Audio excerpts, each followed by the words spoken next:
Assalamualaikum warahmatullahi wabarakatuh. Teman-teman, balik lagi di channel YouTube gua Hairun Imam. Nah, di video kali ini kita akan melihat dan mendengarkan bagaimana pidato yang sangat spektakuler, yang sangat luar biasa, full bikin merinding dari Bapak Presiden terpilih Prabowo Subianto. Dan sepertinya teman-teman ya, Pak Jokowi ini memang mempersiapkan Pak Prabowo dan beliau tidak salah memilih Prabowo dan mendukung Prabowo untuk menjadi the next Presiden Republik Indonesia. Karena apa? Tekad Pak Prabowo, kecintaan Pak Prabowo terhadap Republik ini, dan juga sikap patriotik Pak Prabowo itu sudah sangat teruji teman-teman. Oke, tanpa perlu berlama-lama lagi, mari kita simak videonya berikut ini.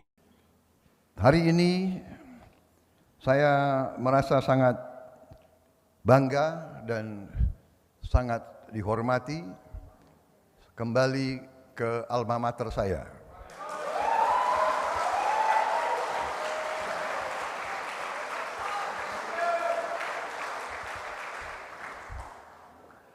Dan memang masih pantas saya pakai kuning-kuning ini. Jadi memang bagaimanapun Partai Golkar sangat besar rekam jejak dalam sejarah bangsa Indonesia. Partai Golkar ternyata telah melahirkan begitu banyak partai-partai besar lainnya. Ya. Kalau kita lihat dalam parlemen sekarang, ya, yang alumni Golkar itu ada jelas Partai Gerindra, ya kan? Tapi ada juga Nasdem, ya kan? Ada juga Partai Demokrat. Banyak sekali itu lulusan Golkar di situ. Iya kan? Tentunya yang lain-lain juga banyak sekali. Jadi karena negara kita dan bangsa kita begitu besar yang kadang-kadang kita tidak merasakan.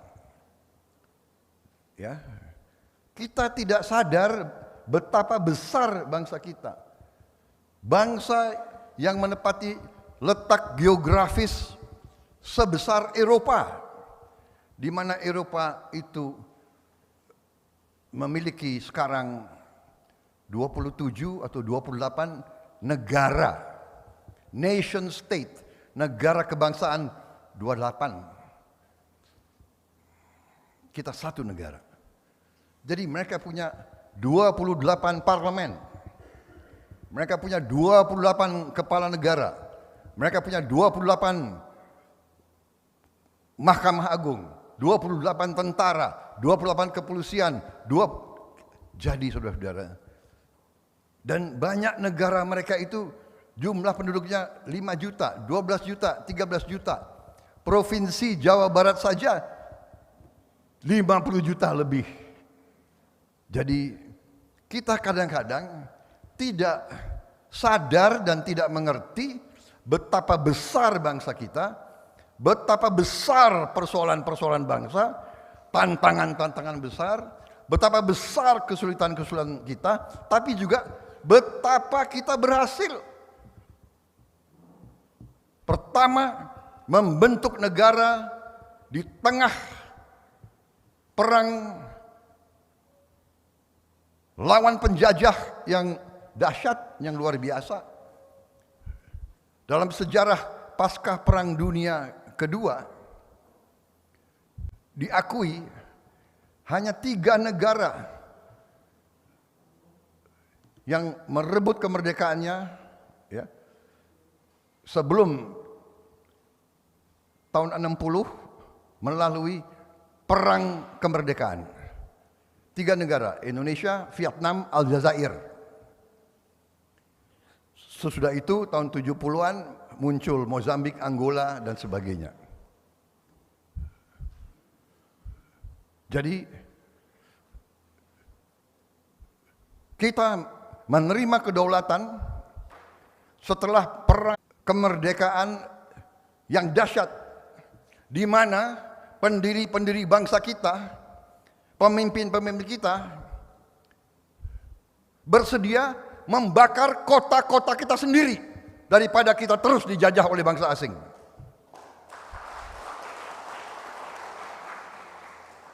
Kita, terutama anak-anak muda, kalian yang akan mengambil alih dari kita semua, jangan pernah lupa, bangsa ini didapatkan melalui perjuangan yang berat, pengorbanan yang besar.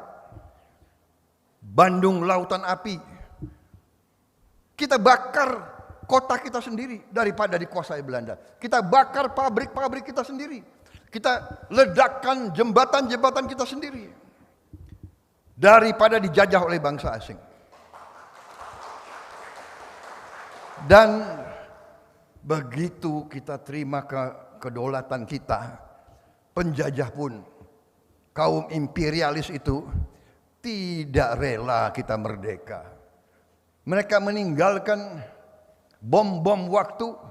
Silakan kita buka arsip, silakan kita belajar, kita pelajari sejarah. Begitu banyak indikasi DITI dibentuk oleh Intel Belanda.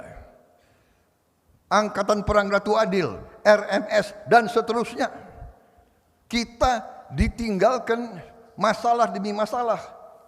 Bisa dikatakan, walaupun proklamasi tahun 45, kita mulai membangun, benar-benar membangun bangsa Indonesia baru tahun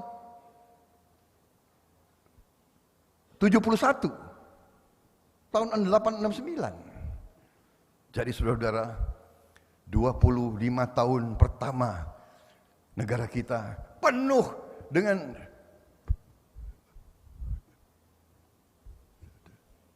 peristiwa perang saudara.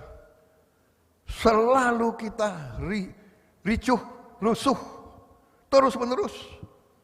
Saudara-saudara sekalian, saya dengan senior-seniormu, kawan-kawan lama saya, kita lahir dari kancah perang kemerdekaan. Pak Ical saya yakin, Pak Cicip, Agung Laksono, Pak Erlangga, kita besar waktu negara kita tidak punya apa-apa. Jadi kita saksi sejarah, kita mengalami, saya mengalami waktu masih kecil, rumah saya diserang oleh masa-masa ya lawan ideologi. Masa PKI waktu itu nyerang di Kebayoran. Kita alami perpecahan demi perpecahan, ricuh. Anda lihat di situ. Ada G30S, ada OPM, ada Pereli Permesta, ada Malari, ada dan seterusnya. Saudara-saudara sekalian, apa? What is my point? Apa? Saudara-saudara, ternyata kalau kita benar-benar mau belajar dari sejarah kita sendiri, kita harus sadar dan kita harus mau untuk belajar dan buka sejarah. Kita harus belajar sejarah supaya kita tidak mengulangi kesalahan-kesalahan sejarah, supaya kita tidak terjebak. Saudara-saudara, apa arti yang saya ceritakan? Sebetulnya itu mulai dari 45, tapi ratusan tahun sebelumnya sudah mulai, yaitu penjajah bersilih ganti datang ke Indonesia. Kenapa? Karena Nusantara kita kaya. Kalau Nusantara kita nggak ada apa-apa, nggak mungkin mereka datang ke kita sini. Datang Portugal, datang Spanyol, datang Prancis, datang Belanda, datang Inggris, datang Jepang. Saudara-saudara sekalian, Kenapa mereka datang ke sini? Dan bukan kita yang ke sana, karena mereka tahu kita sangat kaya. Saudara-saudara, ratusan tahun kemudian mereka bisa menguasai Nusantara yang besar ini. Kenapa? Kenapa? Karena mereka punya pendekatan politik divida et impera, pecah belah, adu domba. Saudara-saudara, adik-adikku, sebetulnya pantasnya anak-anakku, tapi biar saya juga tetap muda, adik-adikku.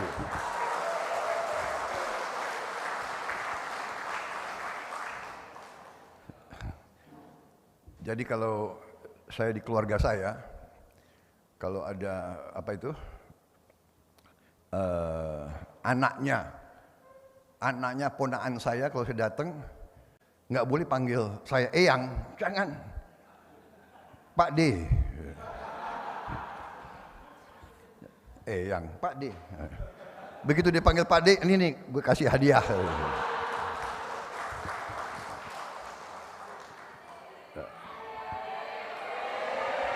Enggak, kalau kalian jangan panggil saya Pak D. Panggil saya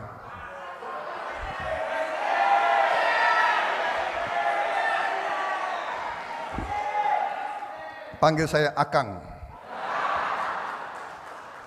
Saudara-saudara sekalian.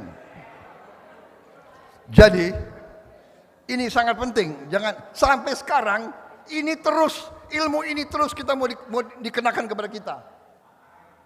Adu domba, nggak ada apa-apa dibikin apa namanya hoax, ya, berita ini berita itu, orang ini menjelekkan suku ini, orang ini menjelekkan ini, iya kan?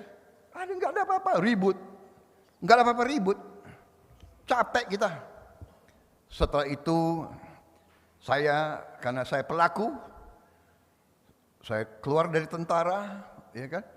Saya masuk politik. Udah cukup lama ini. Ini pemilu kita yang keberapa, Pak Ical? 2004, ya kan? 2009. Iya kan? 2014. 2019, 2024 kelima. 5. Nggak kapok-kapok kita. Sebetulnya Pak Ical, sebetulnya ya, Pak Ical ini sudah dikasih nasihat oleh orang tuanya, jangan masuk politik. Iya kan?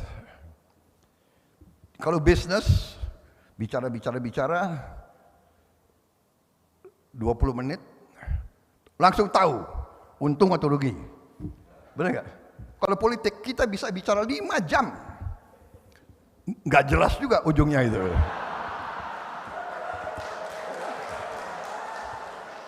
Kalau bicara 5 jam itu masih bagus. Bisa ketemu 32 kali. Inilah, begitulah. Jadi saya terus terang aja deh. Kalau urusan pertahanan, strategi, militer, ya kan? Oke, bolehlah tanya Prabowo Subianto. Tapi kalau politik, ya gue belajar juga dari senior-senior saya di sini. Gitu. Tapi masalahnya apa? Saya ambil kesimpulan yang saya yakini, dan itu saya dibenarkan. Saya punya dokumen-dokumen, kajian-kajian strategis dari negara-negara lain terhadap Indonesia. Mereka melihat semua indikator menunjukkan bahwa kita akan menuju menjadi negara maju yang urutannya bisa ke-4, ke-5, ke-6, ke-7, ke-8 dari 200 negara di bumi ini. Saudara-saudara, kita kadang-kadang tidak sadar, ya. Tapi selalu ada catatan mereka. Mereka katakan, ya, Indonesia ini sulit dibendung. Asal, nah ini sangat penting. Di setiap forum saya diundang, saya selalu bicara itu sekarang. Asal pemimpin-pemimpinnya bisa kerjasama.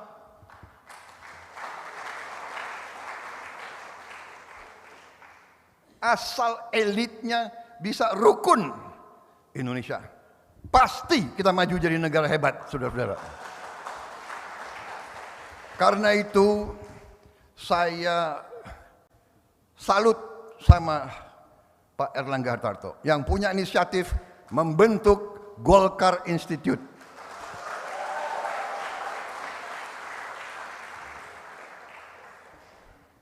Yang juga mengambil pengalaman dari mana saja untuk menyiapkan politisi, kader-kader muda untuk suatu saat tampil di mana-mana. Ini suatu pemikiran yang luar biasa. Jadi saya kira ini Gerindra coba dicatat ya. Saya minta dalam waktu 3 bulan harus ada Gerindra Institute.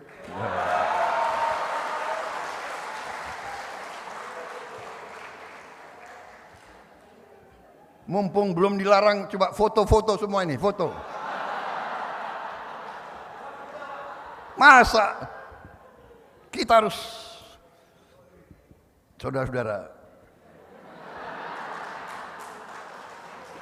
nggak apa-apa, nyontek dari yang baik, bagus. Iya ya.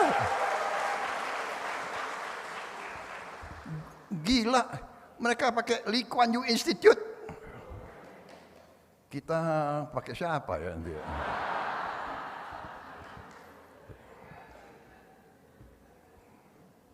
Saudara-saudara sekalian, kita harus percaya dan kita harus menemukan identitas kita sendiri.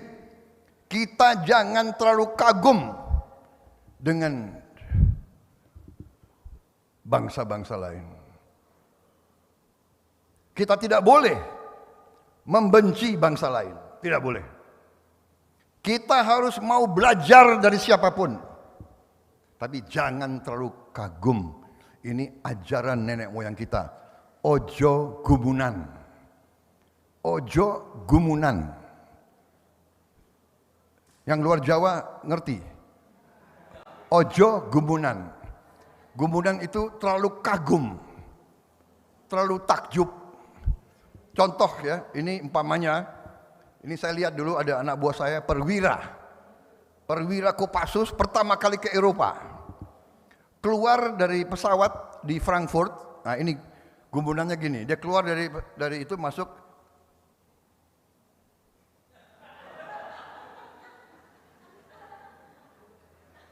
Terlalu kagum, enggak usah kagum, biasa-biasa aja. Siapa yang sudah pernah ke Eropa? Angkat tangan. Oh, kok bisa banyak yang ke Eropa ini? Golkar. Enggak. Yang belum ke Eropa angkat tangan. Wah, lebih banyak yang belum ke Eropa. Kalau nanti ke Eropa, saya titip sebagai anak Indonesia, jangan kelihatan terlalu kagum. Ya, biasa-biasa aja. Walaupun di dalamnya kagum, biasa-biasa aja. Dalam kagum ya, tapi jangan kasih lihat.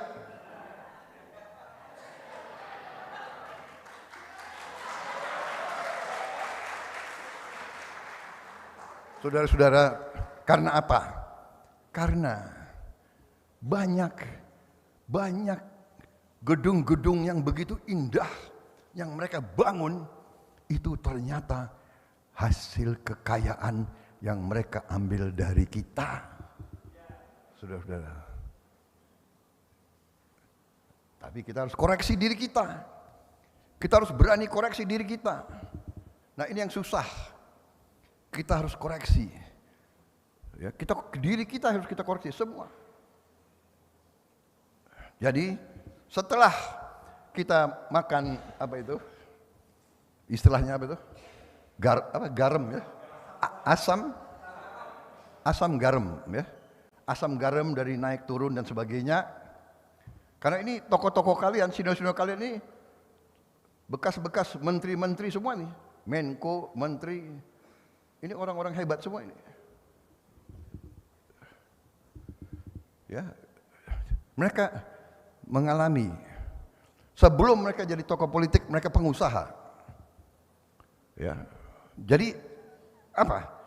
Poin saya adalah kita sekarang setelah kita sudah 78 tahun merdeka mengalami naik turun, mengalami perpecahan, mengalami gontok-gontokan. Jangan kita teruskan tradisi semacam ini, saudara-saudara sekalian. Saudara-saudara sekalian, mari kita menemukan jati diri demokrasi kita, demokrasi Indonesia, demokrasi khas Indonesia, demokrasi penuh kekeluargaan, penuh persaudaraan, demokrasi bukan caci maki. Kalau kita caci maki, waduh, kalau kita ingat kesalahan-kesalahan dulu, dia pernah gituin aku, ya kan? Iya kan? Dulu waktu saya ikut konvensi Golkar,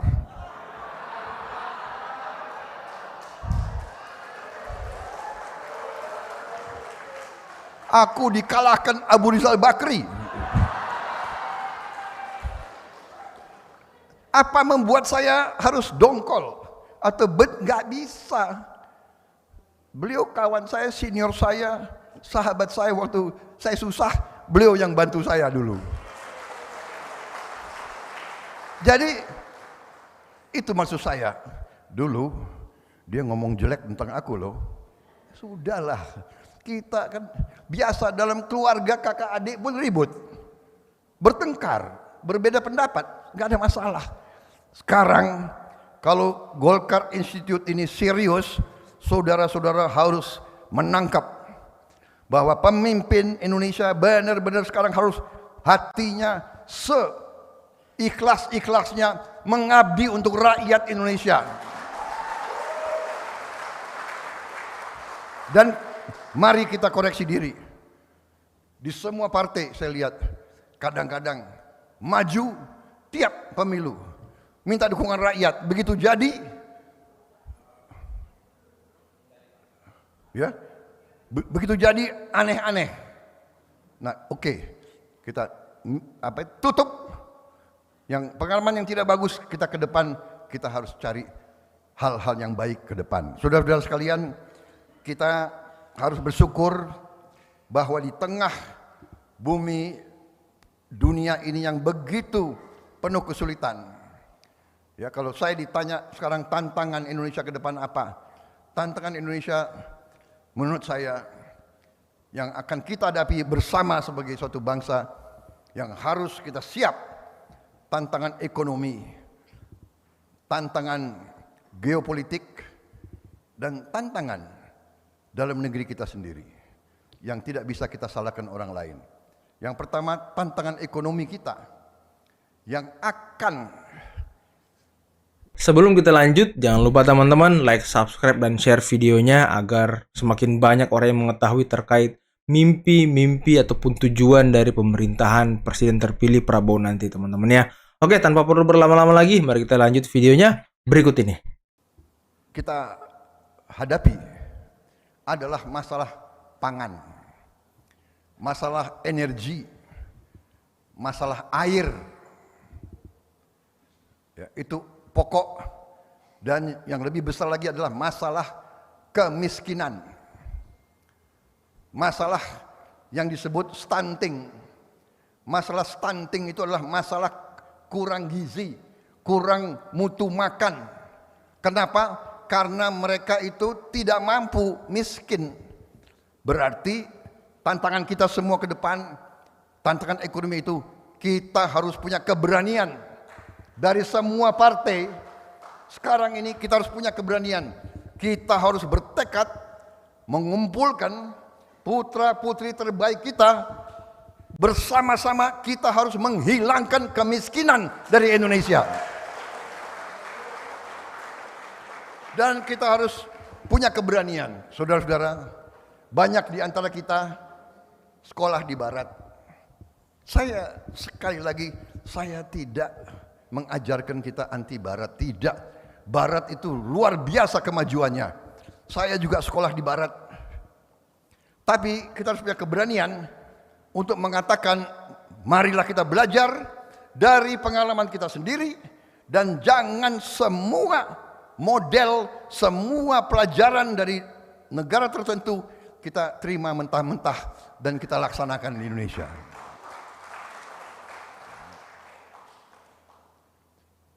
Pak Erlangga seorang insinyur, beliau seorang entrepreneur, baru jadi pemimpin politik, menteri, teknokrat. Saya di kabinet, saya lihat beliau keberhasilan ekonomi Indonesia sekarang mendukung Pak Jokowi, kepemimpinan beliau salah satu karena prestasi Pak Erlangga.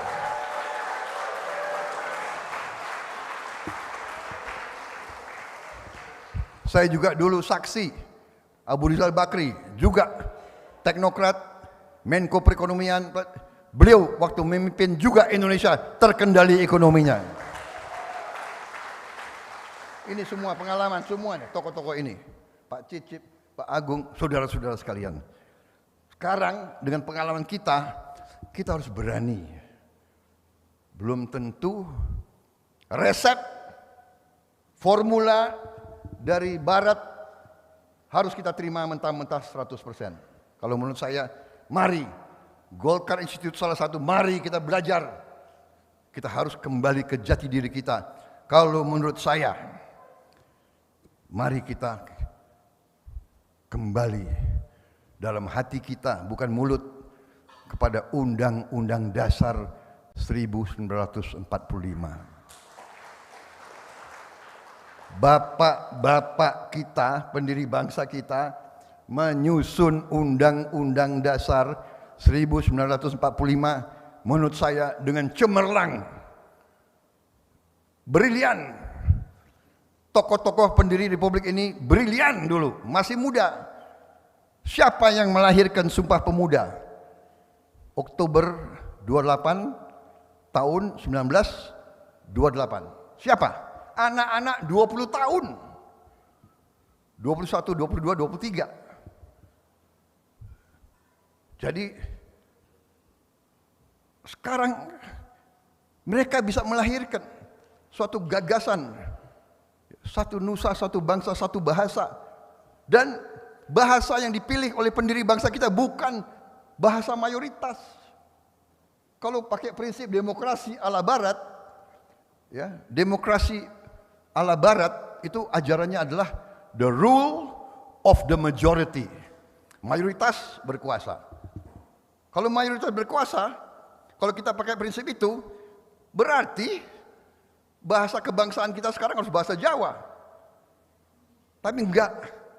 Bung Karno orang Jawa, pemimpin-pemimpin kita banyak orang Jawa waktu itu. Pemimpin Budi Utomo, Dr. Cipto Mangunkusumo, semua Profesor Supomo malah sepakat memilih bahasa minoritas. Bahasa suatu suku di Sumatera, ya, bahasa Melayu dari Riau yang sangat kecil jumlah, tapi kita sekarang bisa mempersatukan, saudara-saudara. Kemudian Pancasila juga merupakan kompromi mayoritas di Indonesia, mayoritas yang agama Islam, tidak memaksakan agama Islam jadi agama negara. Tidak memaksakan. Disitulah Indonesia seperti ini. Saudara-saudara sekalian, nah sekarang ekonomi kita, sistem ekonomi kita yang kita harus bertekad menjadi negara maju, menuju Indonesia Emas. Karena saya diminta di sini membicarakan tentang Indonesia Emas. Tantangan menurut saya kita harus kembali ke Undang-Undang Dasar 45 di situ. Kalau di bidang ekonomi sangat jelas digambarkan oleh bapak-bapak kita. Pasal 33 Undang-Undang Dasar 1945. perekonomian disusun sebagai usaha bersama berdasar atas azas kekeluargaan.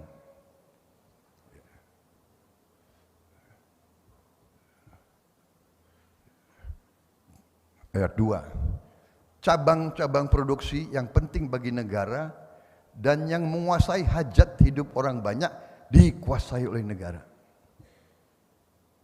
Yang ketiga, bumi dan air dan kekayaan alam yang terkandung di dalamnya dikuasai oleh negara, dipergunakan untuk sebesar-besar kemakmuran rakyat. Saudara-saudara sekalian, tidak ada masalah penafsiran. Ini bahasa sangat sederhana. Tapi beranikah kita laksanakan? Nah, bagaimana tokoh-tokoh kita? Pengusaha. Pak Ical pengusaha. Saya pengusaha. Pengen jadi Panglima TNI nggak boleh, ya terpaksa karena pensiun nggak cukup jadi pengusaha kita. Iya kan? Tuhan Maha Besar. Pensiun legend Anda tahu? Nggak gue cerita deh, kasihan. Paulus, jangan cerita deh, nanti nggak ada yang mau. Tapi inti yang ingin saya sampaikan, kita jadi pengusaha, ya kita pengusaha Pancasila, pengusaha patriotik. Mungkin lebih banyak dari penghasilan kita lebih banyak keluar, Pak Ical, ya kan? Mendorong ini, mendukung ini, ya kan? Pak Erlangga apa? Mendukung olahraga apa, Pak? Wushu. Pak Ical lama di mana waktu itu? Ya kan? Berapa yang dibina oleh beliau? Saya dari dulu pencak silat, ya kan? Maksud saya, kita ini punya rasa tanggung jawab. Tapi kompas kita, azimut kita, pegangan kita, ya tadi pasal 33 itu. Kalau kita konsekuen dengan pasal 33, saudara-saudara, cepat kita akan bangkit, kita akan menuju.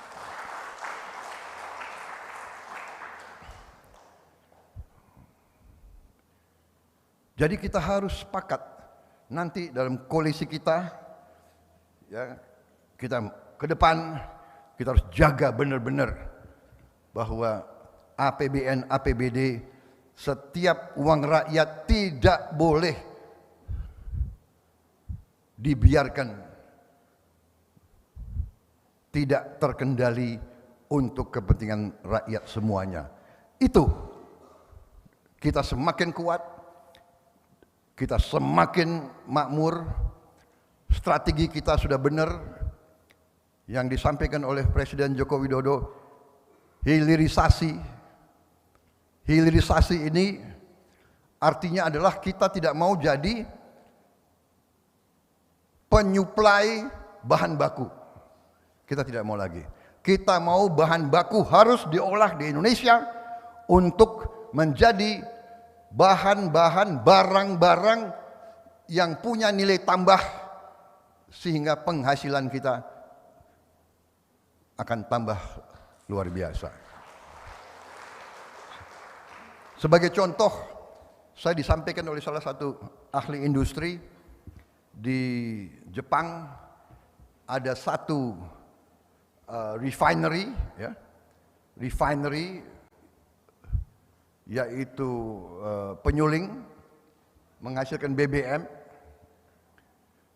Penyuling itu 70% menghasilkan BBM dikonsumsi oleh masyarakat Jepang. 30%-nya adalah limbah. Tapi limbah itu malah bisa digunakan menjadi turunan-turunan yang bermanfaat. Dari penyuling itu menghasilkan 40 pabrik industri menengah, intermediate industry. Dari 40 itu menghasilkan 60.000 pabrik hilir. 40.000 pabrik hilir dari satu refinery. Jadi apa artinya? 40.000 kalau masing-masing pabrik hilir memperkaryakan 20 orang saja, itu berapa? berapa ratus ribu anak-anak kita bisa bekerja. Itu baru satu komoditas, belum nikel. Nilai tambahnya bisa 67 kali. Boksit bisa 194 kali. Tembaga 77 kali. Saudara-saudara. Sawit bisa naik nilainya tambah 79 kali. Kelapa, saya di Amerika, di supermarket di mana-mana orang minum air kelapa di botol, organic coconut water. Saudara-saudara, buka di YouTube, mereka mengatakan turmeric tea adalah menghasilkan kesehatan yang luar biasa, anti kanker, anti ini, anti ini. Turmeric yaitu kunyit. Habis itu dia bikin clove tea. Clove tea. Tidurnya nyenyak, menurunkan stres,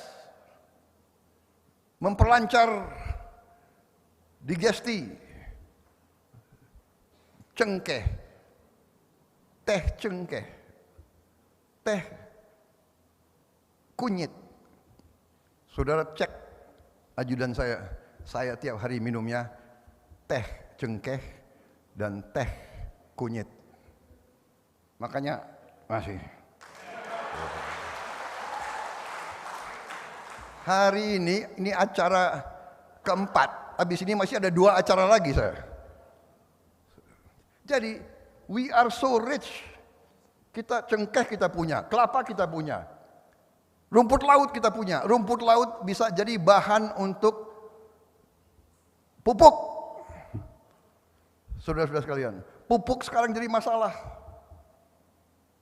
Jadi saudara-saudara, masa depan saudara-saudara kalian gemilang, asal kalian nanti harus belajar, pinter, dan mawas diri.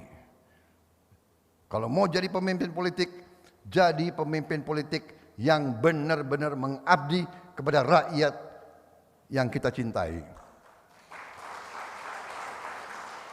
Kita harus bertekad menghilangkan kemiskinan dari bumi Indonesia. Saudara-saudara, katakanlah yang kaya di Indonesia hanya 1%, katakanlah, berarti 2,7 juta. Kalau 2,7 juta orang ini, ya kan, tiap bulan membantu 10 keluarga saja, membantu entah kasih modal, kasih apa, 27 juta tiap bulan, 1 tahun hilang kemiskinan dari Indonesia. Saudara-saudara sekalian, mau atau tidak, berani atau tidak, saudara-saudara, tidak boleh lagi kita membiarkan rakyat kita ada yang susah makan, tidak boleh. Karena itu saya waktu bersama dengan tim dari Golkar, dari PAN dan koalisi dalam diskusi ekonomi kita tanggal 15 Agustus yang lalu, kita mencanangkan 10 fokus kebijakan yang manakala kita nanti dan bila mana kita menerima mandat dari rakyat, ini yang akan kita laksanakan. Karena itu saya berharap juga bantuan daripada Golkar untuk mengkaji, menyumbang dan memformulasikan langkah-langkah implementasi. Ya. Kita jangan sekarang bicara gagasan besar. Sekarang harus rencana pelaksanaan. Saudara-saudara, Pak Jokowi sudah meletakkan dasar ekonomi Pancasila yang saya sebut. Kembali ke slide ekonomi Pancasila. Apa itu ekonomi Pancasila? Ekonomi Pancasila adalah ekonomi yang merupakan gabungan terbaik dari kapitalisme dan yang terbaik dari sosialisme. Itu menjadi ekonomi jalan tengah oleh bapak-bapak pendiri bangsa kita. Ekonomi Pancasila adalah ekonomi jalan tengah. terbaik dari kapitalis, terbaik dari sosialis. Gak bisa. Kapitalis murni, yang kaya tambah kaya, yang miskin ketinggalan. Sosialisme murni tidak bisa bekerja. Ya kan? Orang nggak kerja dan yang kerja disamaratakan. Tidak ada inisiatif, tidak ada inovasi, tidak ada kebebasan, tidak bisa. Jadi yang dijalankan harus ekonomi gabungan, mixed economy, jalan tengah. Yang terbaik dari kapitalisme, terbaik dari sosialis, ekonomi Pancasila. Ekonomi Pancasila adalah ekonomi yang tidak ragu-ragu untuk intervensi membantu rakyat yang paling lemah. Saudara-saudara sekalian, kalau rakyat yang miskin diangkat dan dia dapat penghasilan yang bagus, artinya apa? Uang beredar di masyarakat, berarti mereka ingin beli, dia mau beli baju, beli sepatu, dia mau kirim anaknya sekolah, ekonomi kita bangkit, semua roda ekonomi berjalan. Saudara-saudara sekalian, saya kira kembali ke 10 fokus. Ini yang saya lempar, saya dibantu oleh beberapa pakar. Pakar-pakar saya sangat profesional. Profesor-profesor itu kalau dilihat, diperhatikan hampir botak semua. Berarti mereka sangat pintar. Pak Burhanuddin coba buka kopiah kalau bisa. Jadi, saudara-saudara, masalah pangan sudahlah, jangan main-main sama pangan. Kita bisa swasembada pangan, sangat mampu. Saudara-saudara sekalian, ternyata Indonesia punya 24 juta hektar rawa. Kalau dari 24 juta hektar rawa saja, 10 juta saja kita pakai untuk pangan sama energi, kita bisa jadi lumbung pangan dunia. Lumbung pangan dunia. Di rawa tidak ada masalah air. Ya. Tinggal bibit yang cocok, organisasinya bisa 3 kali panen. Kalau 10 juta hektar, 3 kali panen, mungkin 1 hektar 4 juta saja, 4 ton per hektar, 10 juta berarti 40 juta ton. Sekali panen, kalau 3 kali panen, saudara-saudara, mungkin nggak usah 10 juta, 2 juta saja. Jadi ini butuh keberanian. Seperti pindah ibu kota, itu keberanian berpikir. Keberanian berpikir, ya kan? Saya kira demikian saudara-saudara, kembali ke fokus 10 fokus kebijakan. Kembali ke tadi slide 10 fokus ya, ketahanan energi demikian juga. Nggak usah takut kita bisa dapat energi yang berkelanjutan dari bio, dari kelapa sawit, dari ya kan, dari singkong, dari tebu. Nggak usah khawatir, saudara-saudara. Kita nanti yang mungkin bisa jadi contoh green economy, bersih, tidak usah ada polusi lagi di Indonesia. Ketahanan air, kita nggak boleh underestimate masalah air. Kita harus lebih pandai untuk mengurus air dan mengelola air. Saya di Universitas Pertahanan, saya bentuk untuk pertama kali di Indonesia bidang studi prodi air. Di lain-lain universitas ternyata ada tentang pengelolaan air, tentang irigasi air, tapi tentang produksi air kita sedang kembangkan itu sekarang di Universitas Pertahanan.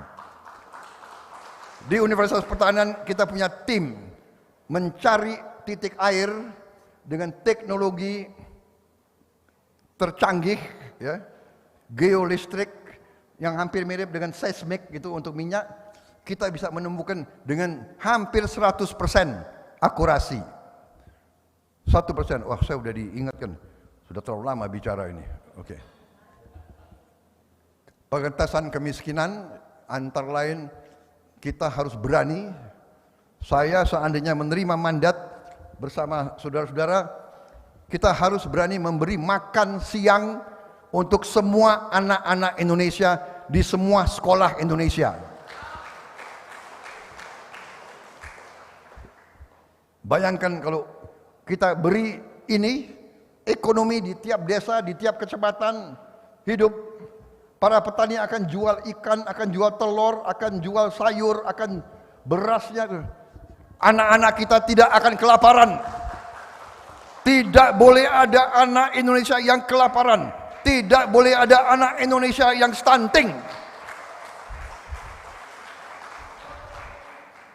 Golongan karya sekian puluh tahun memimpin Indonesia dengan berhasil mencapai swasembada pangan. Saudara-saudara, bersama kalian, mari kita bangun Indonesia. Mari, sebelum saya dan generasi saya dipanggil Yang Maha Kuasa, kita buktikan kemiskinan hilang dari Indonesia. Wassalamualaikum warahmatullahi wabarakatuh. Waalaikumsalam warahmatullahi wabarakatuh. Terima kasih. Standing ovation. Terima kasih golongan karya. Terima kasih mendukung saya. Saya tutup dengan pantun. Cuaca makannya jagung bakar. Rasanya enak, belinya di Cakung. Hormat saya untuk keluarga besar Golkar. Terima kasih, 1000 terima kasih. Saya sudah didukung.